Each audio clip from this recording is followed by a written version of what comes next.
I'm with Ffred Ffransis of Cymdeithas Iriaith, and there's a protest planned today in Aberystwyth, a historic day really.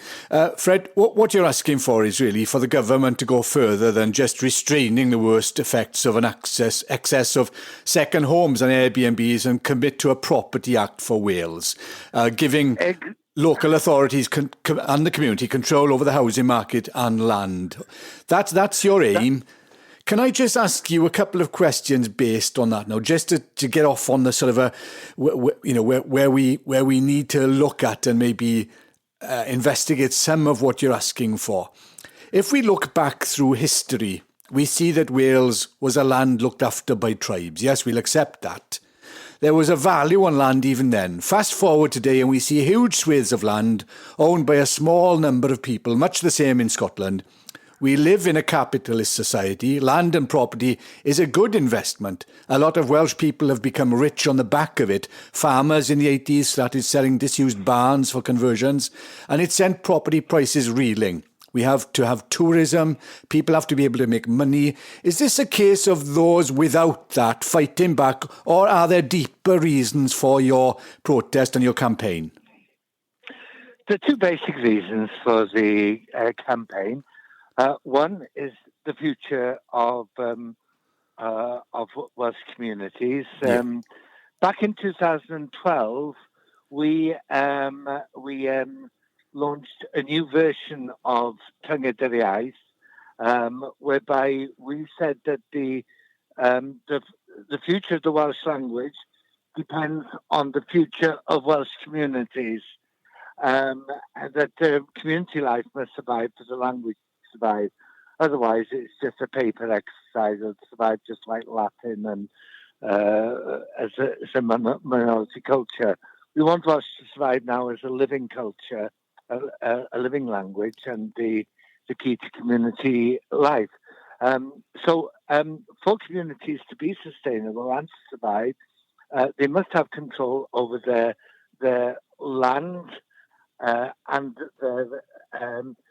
their housing and their employment prospects as well. We must have community control over land. All right. So, yeah, if we look then, Fred, do you think there's a disconnect between, what the government is doing, what local authorities are doing, and the future for Wales? We're looking now at, the government investing huge amounts of money in 8 billion in the green infrastructure, 89 million trees to be planted in Wales, land being bought up by developers and investors as a quick buck. Are the Welsh government losing the plot here? We've got Welsh people who want to develop and prosper. I'm thinking about the abundance of hydropower, our own natural resources in Wales, which at present aren't owned or utilised by Wales, and means we have to see a lot of our money going out of Wales. Is the Welsh government doing enough to claim and protect our interests as Welsh citizens?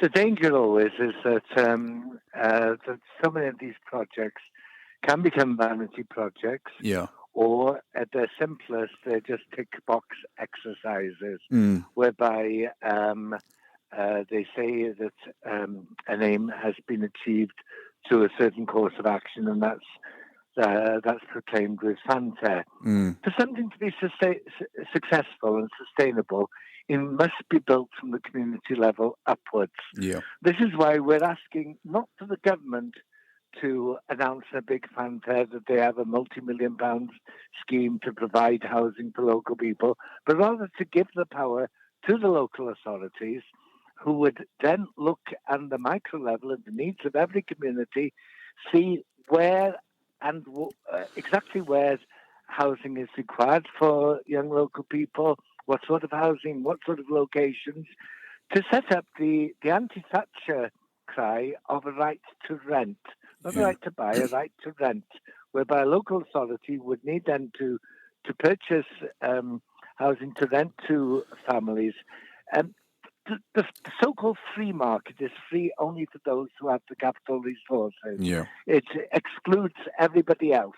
And therefore, we want the Welsh government to give the power to local authorities to control the housing market, to set up a local market, two-level market, as happens in many other countries in the world, to introduce a tourist tax whereby the benefits from tourism can come to the local community, that trees be planted as and where and when local people require them. Yeah. And certainly what we need is cooperation from the community level upwards to achieve these national and international targets. We must look at it as a question of concentric circles. Yeah. And, you have the community, what is best done at the community level, then at the regional level, then at the national level, then the international So you're looking at level. the sort of macro, micro, system. Yeah, and let us in Wales set an example to other countries throughout the world, not just be exploited by multinational corporations. Fred, I know you're a very intelligent man, and you've been campaigning for a long time. You know the ins and outs of politics. And my question to you is: would you trust the local authorities? Would you empower them to do this? Because we've seen what happens with the small schools. Piling all the children in one county, in one area, into a big super school that's hailed as the be all and end all to education. Not the teachers, not the children, not the community. It's the building. Let's make this big brand new building. Let's close all these small schools. Let's sell the land off to developers. Let's then in a few years' time say, look, you haven't given us the money you said you were giving us. You've taken that, you've run, you've got rich on it, and here we are, the community again. Nothing here, nothing left. Do you trust them to implement what you are calling for, which seems like a long-term plan, looking at the environment, looking at the economy, looking at the culture, looking at the language, and all of these kinds of things? We know on the language side of things are improving, things are getting there. We know that the Welsh language is, to a certain extent, that is improving. What we need to do is to, you asked me what I trust. In the end, I have to trust our people, because nothing can be forced upon a people. If the people don't want their language to live, their communities to live, don't want to care about their environment, it can't be forced upon people, and neither should it be. But all the evidence is that the people of Wales really want that. They value their communities, they value the language, they value the beautiful country in which they live. They want to look after all these things, and they want to be empowered so to do. And therefore, to trust the people, to make sure that local authorities are as answerable as possible to the people, to local communities. Now, when we had problems with schools and closing schools, when we had a far greater degree of democracy in Wales, where everything was decided by every local councillor. It's become worse now that you have executive boards set up and cabinets set up, responsibilities delegated to individuals. Everything becomes more and more remote from the people. Regional authorities being set up, like the Swansea Bay Development Plan, regional education consortiums. Everything is taking power farther and farther away from the people, and things get worse and worse and worse as a result. We need a revolution to ensure that we have community democracy in Wales, and everything is based from the desires of the local community upwards. I'd love our national senate to be a senate of delegates who come from delegated by the local community. Yeah. That's what I would love, and that's what the sort of thing which the Property Act roots in the desires of the local community. That's what we need. Now, I do apologise. A samba band has just arrived to lead our march through the town. I need to get going to them. But, let me just ask you one more last question. Then community media such as yourselves will be the key to the revolution. Let me ask you one last question. Mark Drakeford has been asked many times about independence, leaving the union. Plaid Cymru have formed a partnership. In your view, have Plaid Solar, and do you ever see a day where Wales will become independent? And do you think that will be the answer to some of the issues you've been campaigning on and speaking about now?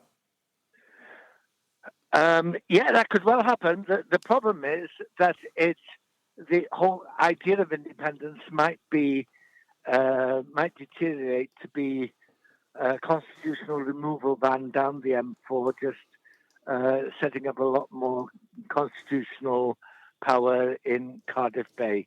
What we need is not just independence. Independence from what? We need freedom.